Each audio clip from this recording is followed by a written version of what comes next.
देखते रहे, आश्वासन देते रहे। एसएसपी साहब ने आश्वासन दिया, थाने वाले भी आश्वासन देते रहे, हम देखते रहे। कानून का राज है, योगी सरकार है, न्याय जरूर मिलेगा। अब 4 महीने होने को जा रहे हैं, कहाँ न्याय मिल रहा है? हमारा पूरा बर्बाद हो गया हमारा घर।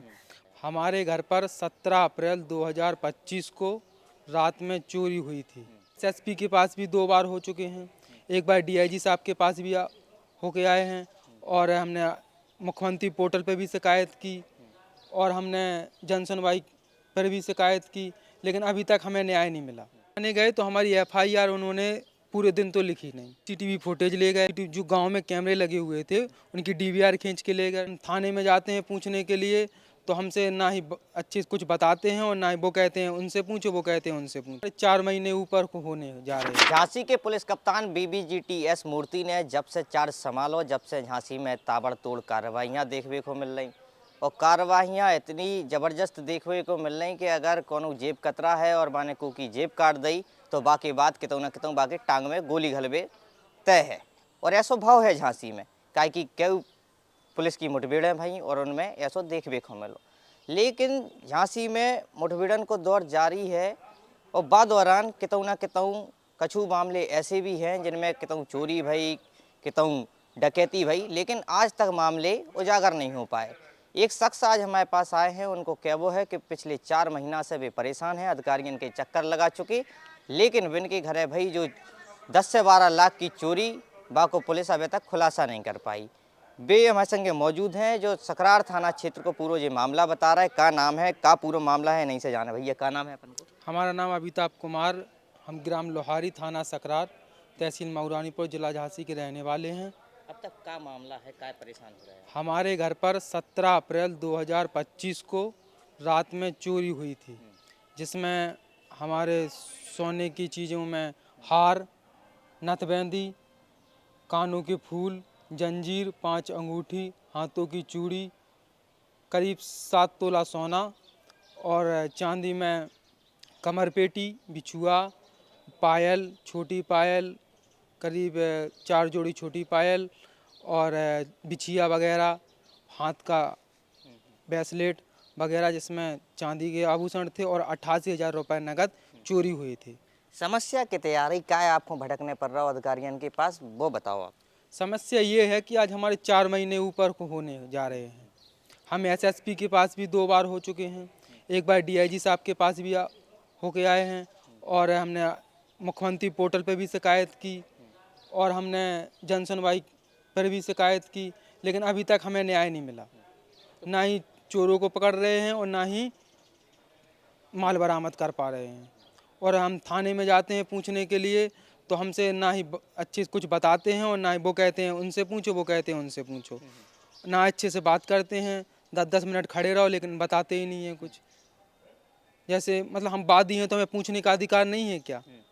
जैसे कोई केस है, हम पूछने जाते हैं तो उनको पूछने का अधिकार ना हो तो हम ना पूछें। वो बताते ही नहीं है क्या चल रहा है। हम पूछने जाते हैं, सर क्या चल रहा है प्रोसेस में, केस में क्या चल रहा है, अभी तक क्या हुआ? वो कहते हैं मुझे पता नहीं है, जाओ वर्मा जी से पूछो। वो कहते हैं इंस्पेक्टर साहब। वर्मा जी कौन है? वर्मा जी हमारे केस के विवेचक हैं, रविकांत वर्मा जी हमारे केस के विवेचक हैं। और वो उन्हें हम कई बार फ़ोन लगाते, वो कभी हम फ़ोन ही नहीं उठाते। कैसे क्या हुआ था, जरा विस्तार से बताइए। हमारे घर पर 17 तारीख में चोरी हुई थी। 18 तारीख में सुबह हम जब जागे तो हमने देखा कि हमारे घर में सब पूरा सामान बिखरा हुआ डाला था। उसमें गोदरेज में रखा था पूरा सामान, उसमें पूरा सोने चांदी का आभूषण पूरे ले गए। सबसे बड़ी सवाल ये आ जाता है कि 88,000 की नकदी घर में कहाँ से आई, इतनी नकदी क्यों रखी थी? नकदी ऐसे आई कि हमारे उस समय हमारी पिसी बिकी थी।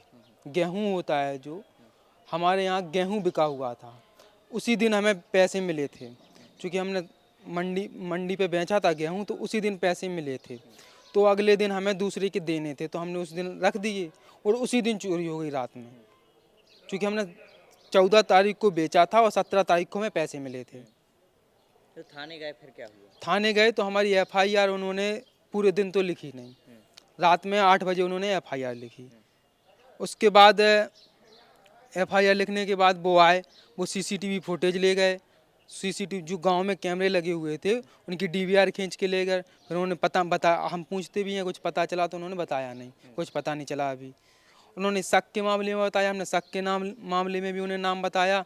उन्होंने उसको उठाया और 2 घंटे में छोड़ दिया। अब जैसे भी छोड़ दिया, वो जो पैसे लेके छोड़ दिया, और जैसे भी लोड थे।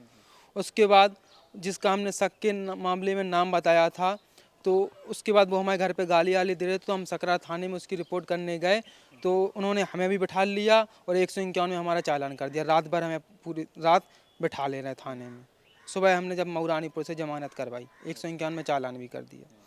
आपका ही चालान कर? हाँ, हमारा भी चालान किया था और उसका भी चालान किया था। तो आपने वजह नहीं पूछी, क्या वजह? हमने पूछा कि क्या वजह है, वो बोलते ही नहीं। वो अपने अपने वो कहते बड़े साहब बताएं कि बड़े साहब अपने कमरे पे चले गए थे रात में। आप अभी जब हमसे बातचीत कर रहे थे, पूरा मामला बता रहे थे, तो आपने एक जिक्र किया कि आपसे एक कागज़ पे दस्तखत करा लिए। क्या था वो? जी। पूरा प्रकरण बताया। वो प्रकरण ऐसा है कि हमारे यहाँ 17 तारीख में चोरी हुई थी।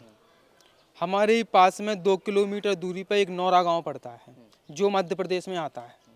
उधर 25 अप्रैल को कुछ चोर चोरी करने के मकसद से आए, लेकिन वो नाकाम रहे। वो एक घर में घुसे, घर के अंदर भी घुस गए, लेकिन उस घर की महिला ने देख लिया, तो वो जाग गई।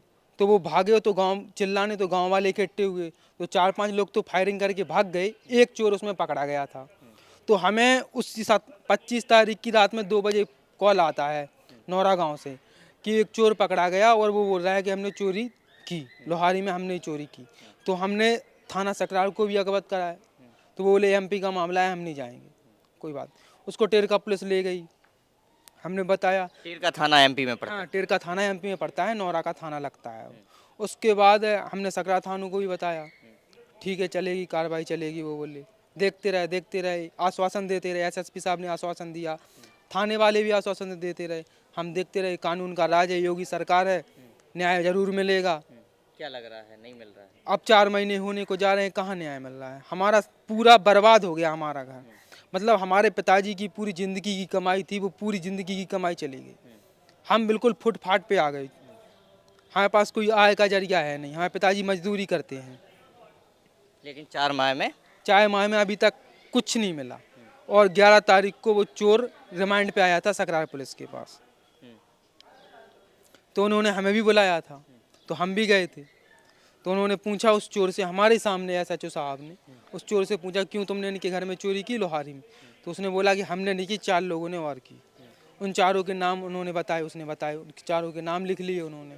उसके बाद हमारे जो विवेचक हैं रविकांत वर्मा, वो एक हमारे पास से कागज़ लाए, बोले इस पर साइन करो। तो हम उसको पढ़ना चाहते थे, क्योंकि किसी चीज़ पर साइन करने से पहले पढ़ना चाहते थे। तो हम उसको पढ़ने लगे, तो एसएचओ साहब बोले आप क्यों पढ़ रहे हो? तो हमने किसी चीज़ को साइन करने से पहले पढ़ लेना चाहिए, या हमें पढ़ने नहीं दे रहे तो हम साइन तो किए दे। बोले तुम तो साइन करो। हम साइन तो हम किए दे रहे हैं, तो हम इसकी फ़ोटो खींच लेने दो। तो बोले ये ज़्यादा नेतागिरी करता है, इसको बंद करो। ये उस दिन भी नेतागिरी कर रहा था, इसको बंद करो।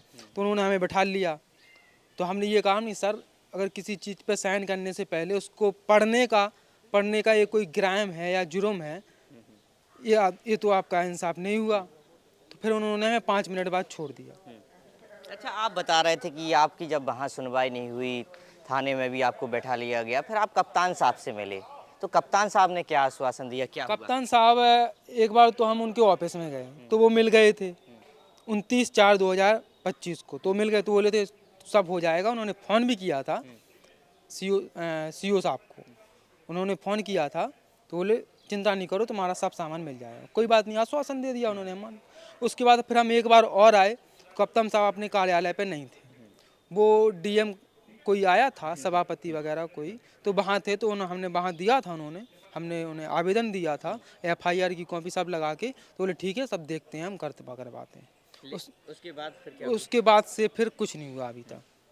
हम थाने जाते हैं, थाने पूछते हैं तो ये बताते नहीं हैं। हम यही मांग करना चाहते हैं आपसे और प्रशासन से कि हमारा जो माल था हमें बरामद करके हमें मिले। बिल्कुल, देखिए कहीं ना कहीं मामला हुआ था, और जिसके बाद अधिकारियों से भी इन्होंने गुजारिश की कि इनका मामले का खुलासा जो है जल्दी से जल्दी हो जाए। इस मामले में हमने सकरार थाना पुलिस से भी बात की, तो पुलिस का ये कहना है कि एक आरोपी को गिरफ्तार कर लिया गया है, छुटपुट माल भी बरामद हो गया है, लेकिन इस घटना में करीब 30 से 4 लोग और शामिल थे, जिनकी गिरफ्तारी के लिए लगातार प्रयास किया जा रहा है।